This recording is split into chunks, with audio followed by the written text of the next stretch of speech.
Porque um dos braços do princípio da legalidade é a proibição daquilo que a gente chama de analogia in malam partem.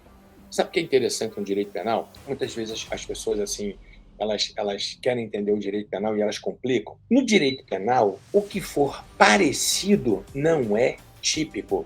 Parecido não interessa ao direito penal. Sabe por quê? Porque nós lidamos com o princípio de legalidade estrita.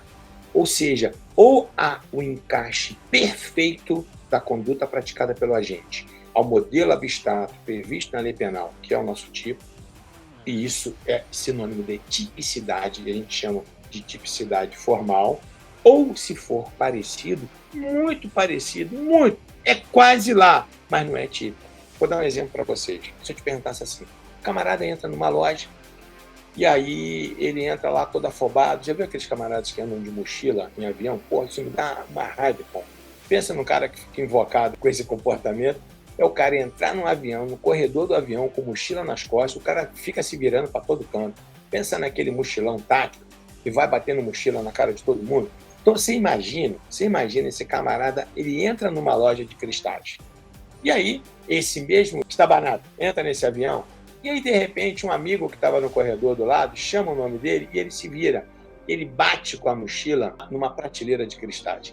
E destrói lá um monte de cristais aí num valor absurdo aí de 5 mil, 6 mil, 7 mil, 10 mil, sei lá. Pergunta é, esse camarada, esse atabalhoado lá, ele praticou o crime de dano?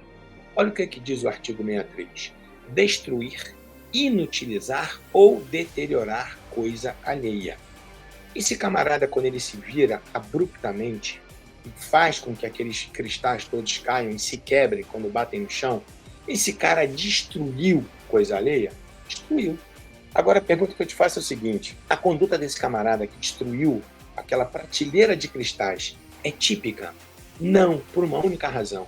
Porque o artigo 18, parágrafo único do Código Penal diz o seguinte: salvo os casos expressos em lei, ninguém é punido pelo fato, senão quando o pratica dolosamente. Sabe qual é a regra?